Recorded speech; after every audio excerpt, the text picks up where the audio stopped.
All right, you guys, we are going to start studying my most favorite thing to teach. Um, and I hope that you end up really enjoying this unit too. I love to teach about the Holocaust because I feel like through human suffering, we're all able to find a common understanding and figure out how much more we are alike than different. And so I know that the Holocaust is a very heavy subject, but it is my most favorite thing to talk about because we get to celebrate humanity while we're reading about these horrible events. So we're going to look at the things that we are going to focus on. We are going to define what a Holocaust is. I do want to make sure that through this unit that we strive for balance and understanding perspective. Perspective is extremely important, and the perspectives that I will show you about the Holocaust have to do with like memoirs and first person accounts. Very, you will also read interviews and hear interviews from survivors, but we will not be reading, fiction based on events for the majority of this. You'll be looking at actual testimony kind of thing. Now, you will be doing a project where you look at survivors or resistance workers or other people who are upstanders that helped people, and you will do some research on them later. But for now, we're going to be looking at first person narratives, accounts, testimonies. All right, so we need to avoid comparing pain because I can never imagine or begin to understand the kind of pain that these people went through. So we don't want to say, well, it must be as bad as something else that someone else has gone through. I don't think that it's fair to compare the pain of these people. We also don't want to romanticize it, as in like we don't want to make it sound like this beautiful event, a beautiful tragedy. It is what it is, and it was horrific. So we are going to look at some really grim things while we're doing this, but it's important because you may have heard the phrase, if we do not remember history, then history will repeat itself. And that is one of the biggest things about history, and looking at history through literature is understanding why people did what they did in order to prevent those things from happening in the future, as well as finding empathy for other people. So, and I also want to bring the people to life. When it says translate statistics into people, I want you to understand that these are real people, real events that happened, not just to numbers, not just to 6 million Jews that died in the Holocaust, but actual individual peoples with families that were impacted by these events. Okay, so if you've ever seen this sign, you would know that this sign is in front of the most notorious death camp, concentration camp in the Holocaust, and it's from Auschwitz, and the sign reads "Arbeit macht frei," which means work brings freedom. It's a sign that the prisoners would pass under when they were arriving on the trains. Um, and the sign is ironic because it says work brings freedom, but these people, when they arrived here, they had no idea that very few of them would ever see freedom, that the Nazis had no intention of them seeing freedom. The only freedom that would be given to them would be through death. And so the sign work brings freedom is extremely ironic because the only way that they could be free is through working themselves to death. So the humor, the really bad humor of the Nazis is seen here. Okay, so the things that we're going to be paying attention to while we study the Holocaust is what lessons can we learn from it, and how can literature help us understand the human experience. Now, if we were in the classroom, we would stop and talk and think about, what could we learn from the Holocaust, and how could it possibly help us to look at this specific historical event through a particular perspective or multiple perspectives. Okay, so the Holocaust, it was state sponsored. Now, I'm going to pause right there because if you don't know what state means government. State means um, there's state and then there's the people. And I think I talked to you guys about this. Those of you that were in class with me, we talked about this whenever we went through a common lit on Rwanda. And I told you that state represents the government. So when it says it was state sponsored, it means that the government actually made it happen. They enforced it. They did the killings. They did all those things. All right, systematic persecution and annihilation of European Jews by Nazi Germany and its collaborators between 1933 and 1945. Jews were the primary victims. There were 6 million murdered. Gypsies, we'll talk more about them later, but they were the Roma gypsies, the Roma people. The handicapped, the Polish people, they were also targeted for destruction or decimation, death, for racial, ethnic, or national reasons. Millions more were targeted. That included homosexuals, Jehovah's Witnesses, Russian prisoners of war, political dissidents, which means that those that did not agree with the Nazi Party. They also suffered grievous oppression and death under Nazi tyranny. 11 million people total, give or take, that have been accounted for were murdered during the Holocaust. Okay, so what do 11 million people look like? Other than the fact that they look like everybody else. How big? That is a ginormous number. So how can we understand that size? Okay, so these numbers are a little bit off because they're based on a couple of years ago. But 11 million people approximately is equal to these states combined.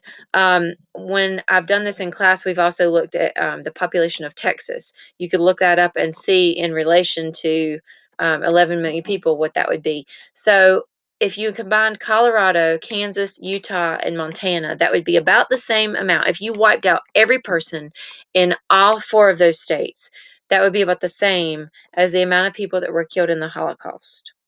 So why is it important to study the Holocaust? Okay, it's important because this happened to real live people, and I've already told you, we have to study it in order to understand human experiences and why people do what they do, and to prevent things from happening in the future. So, of 11 million victims that were killed, 1.5 million were children. All right, a study of the Holocaust helps us think about the use and abuse of power. All right. The roles and responsibilities of individuals, organizations, and nations when confronted with civil right violations and or the policies of genocide. Okay. I want you to think through those things. What things stand out to you? Okay. So it helps us think about the use and abuse of power. Those in power, do they do it with honor? Do they do it in with equity? Thinking about all the people that they're in charge of, that they stand for, that they represent. It also has to do with the roles and responsibilities of individuals, organizations, and nations.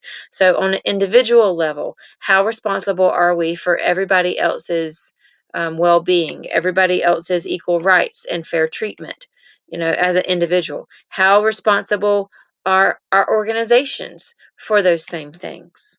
Okay, is it the responsibility of organizations, public organizations, civic organizations, to make sure that all the people in our communities are being fairly treated, given the same opportunities, not discriminated against? Are those things important for organizations to be in charge of or responsible for? How important is it for our nations to be recognizing that all people are treated equally, making sure that one group of people or multiple groups of people are not discriminated against? Okay.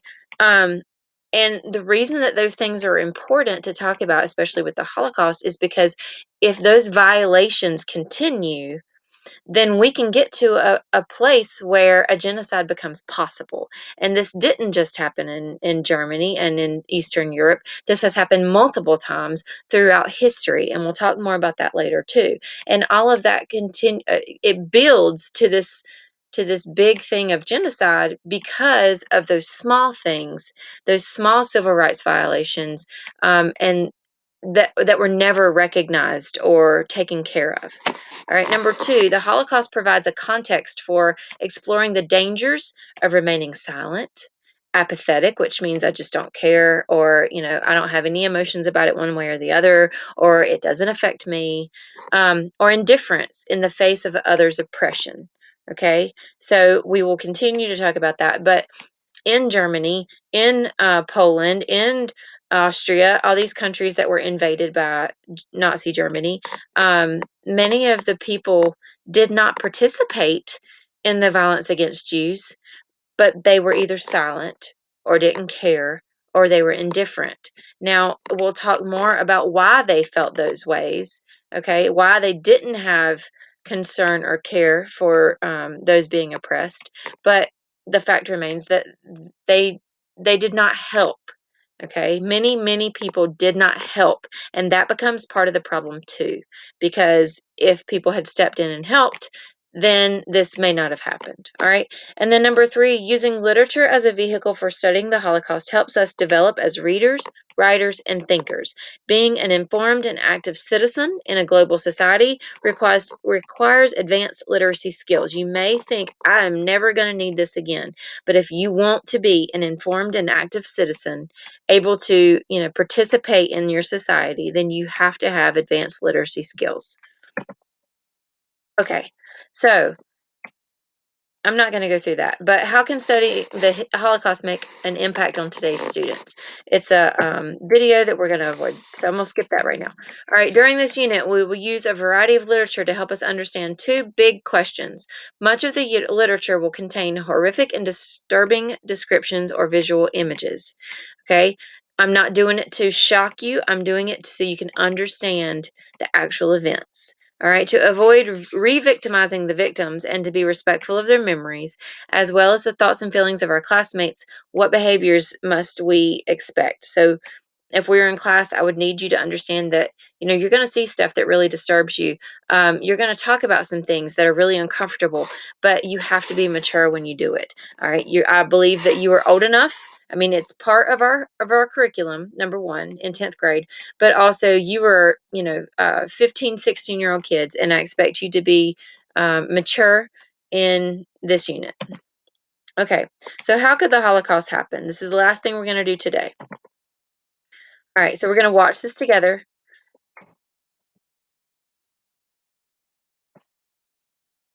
If it'll load. Okay. A lot of times we think like this will never happen. This couldn't possibly happen in our society. So I want you to look at the clues of the things that occurred building up to the Holocaust and some of the ways that it continually got worse and worse and advanced and ended up turning into a Holocaust or the genocide. And it'll just have to load for a couple minutes. I'm sorry, guys.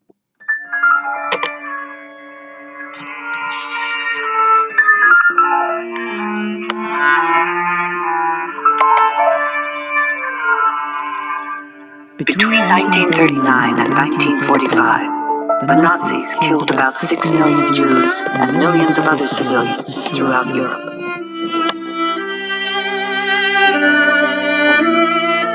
These are some who were slaughtered in the Holocaust.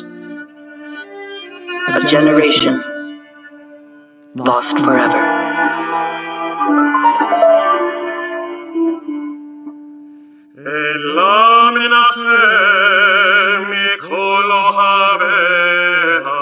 Jews are the people of the Hebrew Bible who lived in the land now known as Israel. They believe that there is only one God.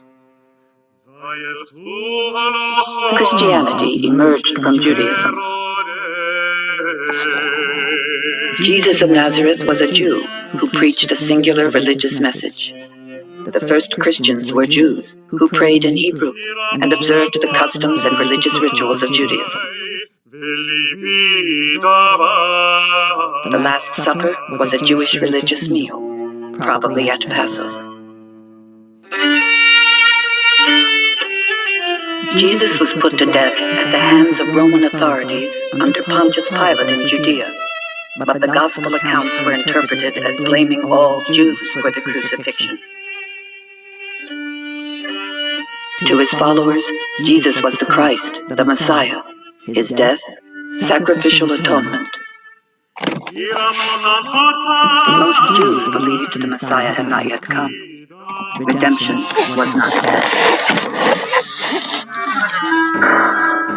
Soon after the crucifixion, Roman armies destroyed the temple in Jerusalem.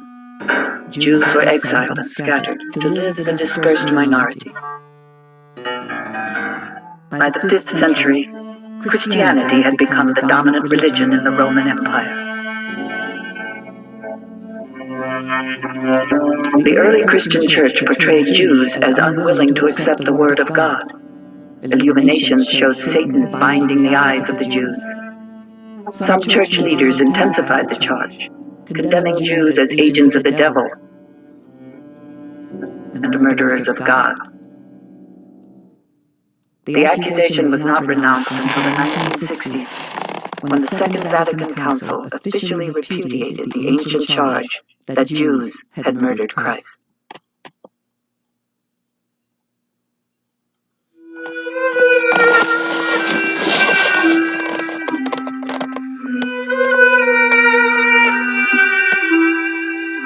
For centuries, state and church laws restricted Jews, preventing them from owning land and holding public office. Guilds excluded Jews from most occupations, forcing them into pursuits like moneylending, trade, commerce. Excluded from Christian society, Jews maintained their religious and social customs. In 1095, Pope Urban II called for the liberation of Jerusalem. Christian crusaders set off to free the Holy Land from the Muslims. On the way, they slaughtered thousands of Jews.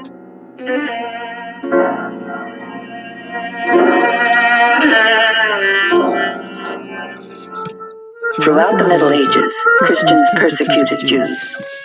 Portrayed as alien, Jews were regarded as usurers. It was said Jews poisoned the wells of Europe, causing the Black Plague. Illustrations depicted Jews as the devil, with horns and cloven feet, and showed them using the blood of Christian children in ritual sacrifices. These lies came to be taken as truth. But where they were needed, Jews were tolerated. When they were allowed to participate in the larger society, Jews thrived. In many places, secular and religious states forced Jews into segregated districts later called ghettos. England, France, Spain, Portugal, and many German states expelled masses of Jews, most of whom migrated eastward, taking with them their religious convictions and traditions. In 1517, Martin Luther attacked the Pope and corruption within his own Roman Catholic Church, beginning the Protestant Reformation. The young Luther hoped that tolerance would persuade Jews to convert. But when Jews adhered to their own religious beliefs and refused to join his new Reformed Church, Luther's disappointment turned to hatred. What then shall we Christians do with this rejected and condemned people, the Jews? Their synagogues should be set on fire, and what does not burn must be covered over with earth, so that no man will ever see stone or cinder of them again. Their houses also should be razed and destroyed. All their prayer books should be taken from them. The Protestant Reformation brought no end to the anti-Jewish tradition of Christianity. With the 18th century Enlightenment's emphasis on reason, the domination of the Church diminished. Some Enlightenment thinkers called for full rights for Jews, but only on the condition that they discard their religious customs. Others blamed Judaism as the source of irrational religious faith.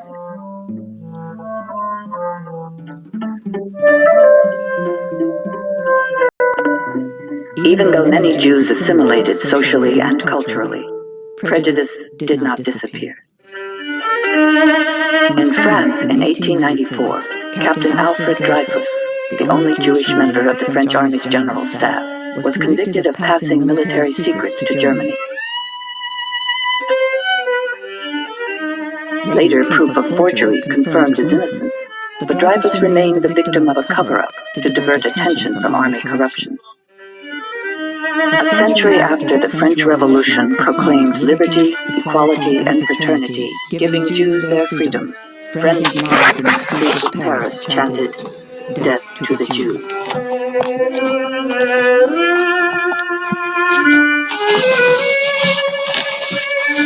Religious discrimination had gradually changed into a thriving secular, political, and social anti-Semitism. Nevertheless, freed from some restrictions, many Jews entered the Christian world and became prominent citizens. Then, around 1900, a new lie was promoted, that Jews conspired to dominate the world using their money and intelligence to manipulate trusting Christians. Russian secret police forged a document to support the story of a takeover plot supposedly authored by a conference of Jewish leaders. A proven forgery, the Protocols of the Elders of Zion, was nevertheless translated into every major language and distributed worldwide.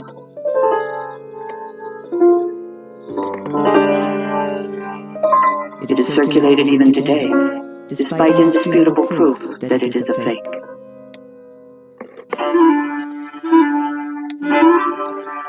To divert popular discontent at appalling living conditions and autocratic control, Russian authorities encouraged anti-Semitic violence. Jews were blamed for the assassination of Tsar Alexander II in 1881. Pogroms, murderous rampages against Jews, erupted in Russia many times during the next 3 decades.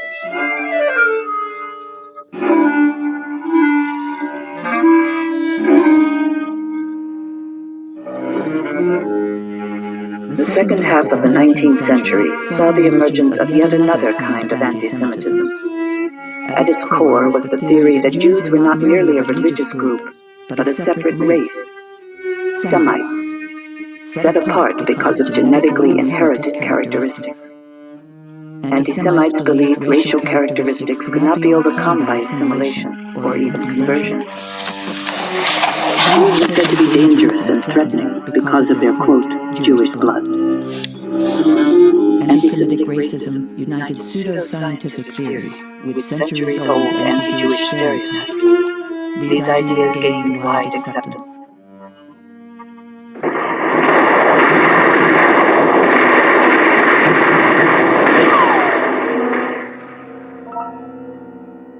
The devastation of World War I, the demeaning peace of Versailles, the hyperinflation of the 1920s and the depression of 1929 fueled mass discontent. The presence of Jews in German cultural, economic, and political life made them convenient scapegoats for Germany's misfortunes.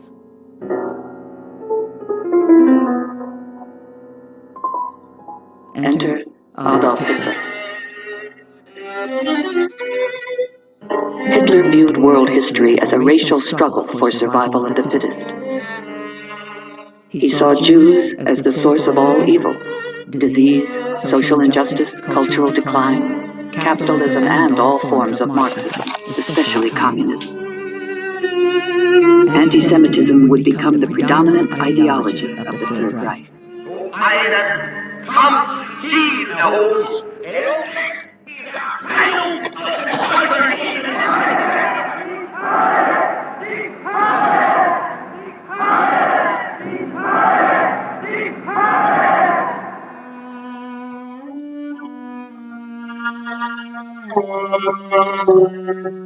Nazi racism victimized many groups of people, but it was against the Jews that the Nazi state mobilized all its resources for terror. After the Nazi takeover of power, anti-Jewish measures were put into effect one after another. Jewish businesses were boycotted, then seized. Jews were defined, separated from non-Jews. Jews were excluded from professions and studies. Jewish children were barred from schools. Jews were subjected to public humiliation. The changes, whether gradual or sudden, were incomprehensible. Few could imagine what would happen, even Jews.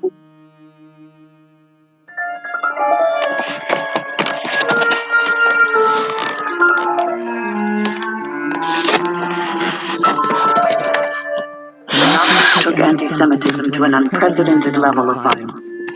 Genocide, the systematic murder of millions of people deemed inferior.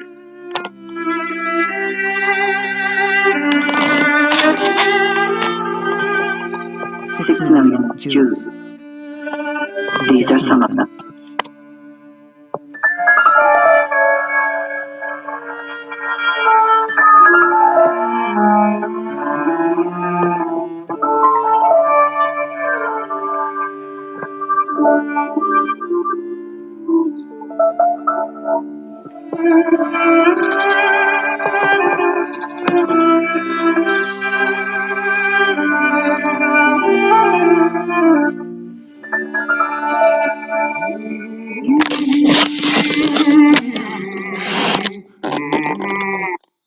In the aftermath of the Holocaust, some Christian churches, including the Roman Catholic and Evangelical Lutheran Church in America, have re-examined their teachings on Jews and Judaism. They do this because they realize that some of their old religious beliefs and practices and teachings persecuted Jews. So many denominations are continuing to address the role played by centuries of Christian anti-Semitism in contributing to circumstances that made the Holocaust possible.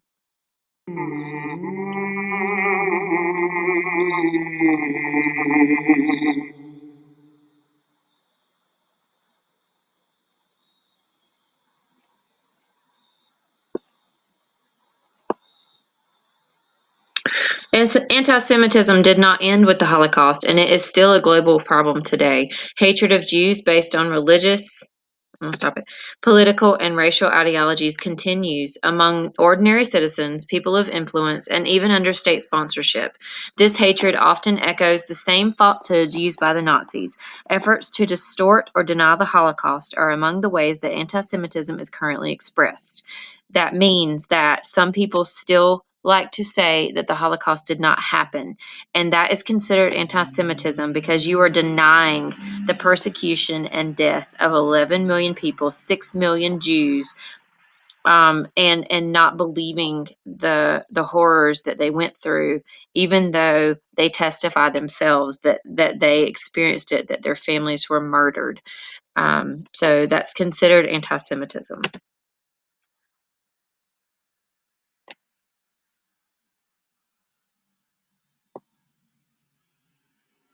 The history of the Holocaust shows that targeting an entire group has far-reaching consequences. It can lead to an increase in xenophobia, racism, extremism throughout society, which potentially has devastating consequences for individuals, communities, and nations. Okay. So we're going to continue talking about this next week, and we're going to dive in deeper into the Holocaust and some first-hand experiences and memoirs.